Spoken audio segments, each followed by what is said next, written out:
What's up, guys? Welcome back to my channel. I hope you're doing so good. I recently went on a 7-college tour on the East Coast with my daughter. So in this video, I'm going to be talking about college from a parent's perspective. I'm going to talk about my experience going to college. And in the end of the video, I'm going to tell you if I think college is worth it. I mean, the first thing that I thought was really interesting was that when you go in there, we went to one place and my daughter was like, I'm not going to go here. And I was like, okay, well then why are we here? You know? And so you sort of, as a parent, you've got to wrap your head around that.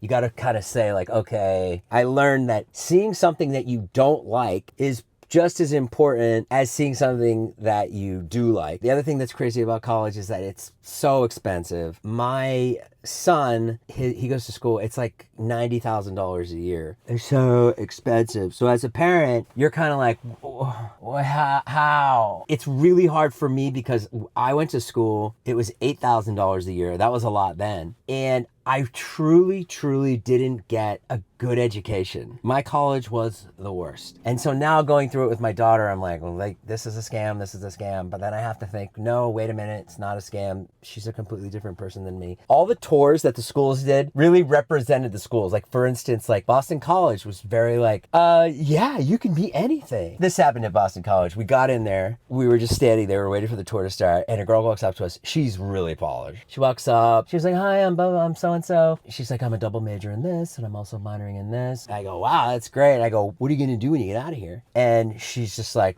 and then my daughter, she's like, oh, okay, holy loaded question. Daddy, like, way to put the pressure on. That for me was a question that I like wanted answered. Like, what are you gonna do? Just thinking about all the amazing concerts I've seen over the years, thanks to SeatGeek, the #1 ticketing app in the nation. And guys, good news, SeatGeek has come on to sponsor this channel. But there's only one thing you need to know. That's code Jason10, Jason10, and you're gonna get 10% off your order. So for example, let's say you wanna go to Coachella this weekend. Maybe you're a last minute Lucy. You know what? I do wanna go see Justin Bieber. You're gonna go to the link in the description, download the SeatGeek app, and plug in the code Jason10. You're gonna get 10% off your Coachella order. I don't have to tell you how amazing SeatGeek is. They've sponsored my roast, they've sponsored my podcast, and now they're here sponsoring the daily vlogs for the next 3 months. We have to support them back. We've got to do it. Let's take a look at the app. Let's look at some of the events that are happening on SeatGeek. Here we go. Bruce Springsteen is in town. Ariana Grande, BTS. It is just the absolute best app out there. The only place I get tickets. Code Jason10. Go grab some tickets today. Go support them. Go to the link in the description. Download the app. And my thanks to SeatGeek for sponsoring this video. All right, back to the video. We went to the BC thing and it was really fun. Right off the bat, it's hilarious. There's a video and they're playing the Justin Timberlake song, you know, Can't Stop the Feeling. It's one of those corporate videos where the janitor is suddenly like this expert dancer. The janitor is posed as a janitor, so all of a sudden the janitor's like dancing, like doing splits and like popping and locking. Can't stop the feeling, just dance, dance, dance. Then we went to BU, and BU was very different. BU was like, you're gonna learn this, and this is practical experience, and this person ran our advertising campaign, and now they work in advertising, and it's like, we're gonna get you out. And that was really cool. Then we went to Emerson College. When I was in school, I got into Emerson College. I wanted to be a sports broadcaster when I was younger, and Emerson was like a good place to go for that. So I got into Emerson, but I couldn't afford Emerson. So I ended up going to UMass. And so for 30 years, I carried this thing around with me. I was like, I wish I had gone to Emerson. Or things would have been different, whatever. I went and looked at Emerson and I was like, I didn't like it at all. So for 30 years, I was like sitting there like thinking like, if only I'd gone to Emerson. So that goes to show you, I really just should have taken the tour, but I never did because I was like, I can't afford it, so I'm not gonna tour it. Which goes to my point, which is what I'm learning, was like going to see things that you can't do or aren't gonna do really can make you know what you want or feel better. We saw this other school called Northeastern. I liked it, it was fine. Northeastern was it's very like, you go to the school, your first year, you're already working. They have a thing called co-op. So like maybe the first year you are a freshman, you go to the school, but then second year, you spend the whole year working at a company in Boston. Like for example, like you'd go work at like Whoop and you get paid and you don't have to pay Northeastern. When I went to school, Northeastern, that was an easy school to get into. Like you could have like really screwed up in high school. You know, you could have burned down your family's second home. You know what I mean? And you still could have got into Northeastern. It was literally where burnouts went. And now it has a 5% acceptance rate. So we're walking around and like, what do you think? She's like, I really like it. And I'm like, yeah, I like it too. I'm like, are you going to go here? She's like, I don't know. She wasn't giving me answers. Then we're on the tour at Northeastern and some kid walks up to me and he's like, yo, what's up, Jason? And I'm like, oh, what's up, man? What's up, man? And he turns and the woman's talking and he goes, don't go here. Don't go here.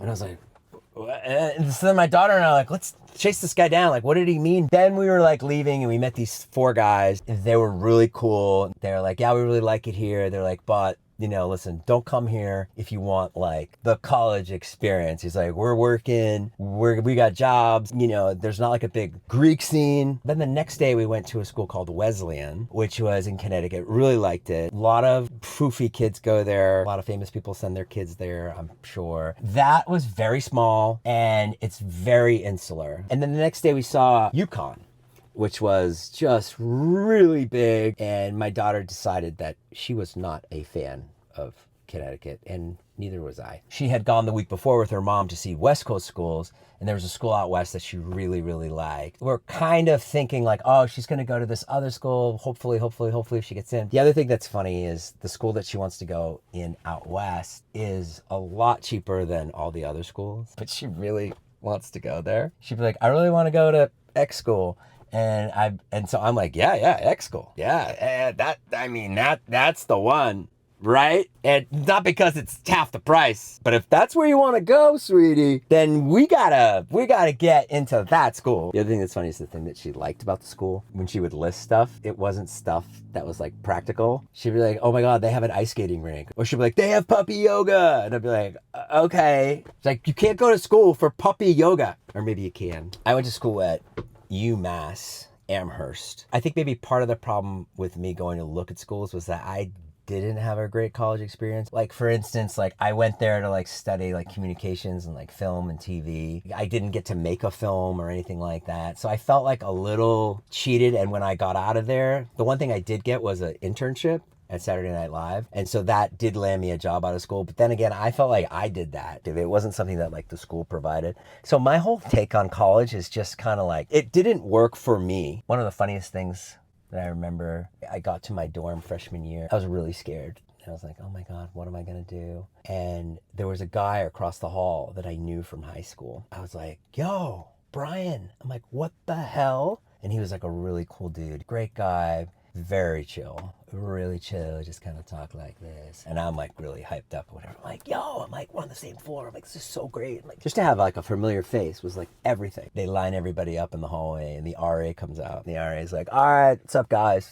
This place is really big. It's a big school. People like to drink. People like to party. You guys do whatever you want within reason. I don't care. It's a cool RA. He's like, you guys want to party, that's fine. He's like, I'll look the other way because I like to party too. Everybody likes to party. Obviously, it's why you came to UMass, which already I was kind of like, fuck, I went to the wrong school. He's like, you got any questions? And Brian goes, I don't know why this stuck with me. He raises his hand and he goes, yeah, you. He's like, got a question? Go ahead. And Brian goes, what time do we have to be in at night? Like that. And he was just like, anytime you want, man. Just, you like, don't have to be in. That's what college is. And Brian was like, oh, okay. All right, cool. But then, yeah, through my college career, I lived on campus the first year. I made some really good friends who were a year older than me. And then I petitioned to get off campus. Had the best time, was with my best friends. And so that made me really think about, because I was kind of down on college for my kids, I do have to say like those years, you know, you get to go abroad, you get to do all kinds of stuff, and just living on your own in that environment. For that reason, I do think that college is worth it in that sense. I really would have to go case by case and talk to you, so you can put it in the comments if you're worried. I'm a huge proponent. If you think that you want to take a year off, then you should take a year off.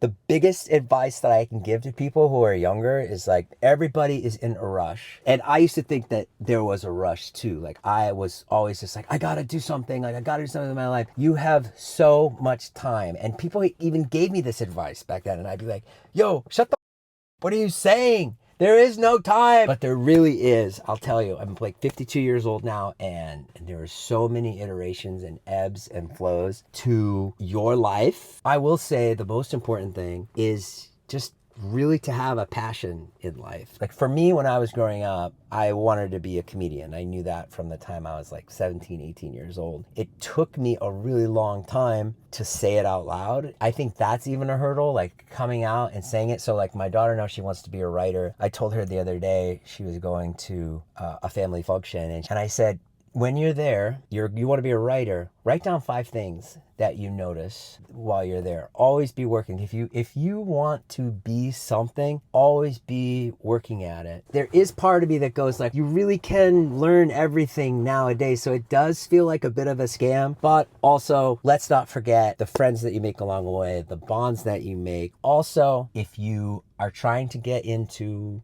a school and you can't get in or you can't afford it, it is a long, long life, and you can do anything that you want to do. It's not the school, it's the person, and it's what you make of it. So even if you're going to community college, even if you're going to one option that I know the kids have in Southern California, we have a friend who does this. They're doing 2 years at a community college so they can do their last 2 at a UC school. You're guaranteed in. There's a million ways around stuff. Everyone is unique, and it's important to work hard every day and never ever compare yourself. I had this really, really great moment with her. We were at UConn and she was like, I don't want to go here. And I was like, okay, that's okay. And she turned to me and she goes, I really, really, really like, X school, the school that she had been thinking about all along. Like I felt like part of that, like I felt like I had helped. And I was like, great, let's go get into that school. Like, that's the one. You forget that, like, it's a kid. Like, she's a kid. She's 17 years old. Like, she hasn't seen the world yet. She's, like, got to go out. She's got to see all the things so she can make her own decisions. And it was really cool because I felt like I had done my job as a dad. I was like, oh, okay. It was cool. It was really, really cool. And I just hope that, I hope she gets into the school she wants. And I know she's going to be a big success. All right. Well, I love you guys. Thank you so much for watching. We're trying to do daily vlogs here. We might be moving to maybe 3 or 4 a week. Love you guys. And I hope that you enjoyed this video. And we'll see you tomorrow.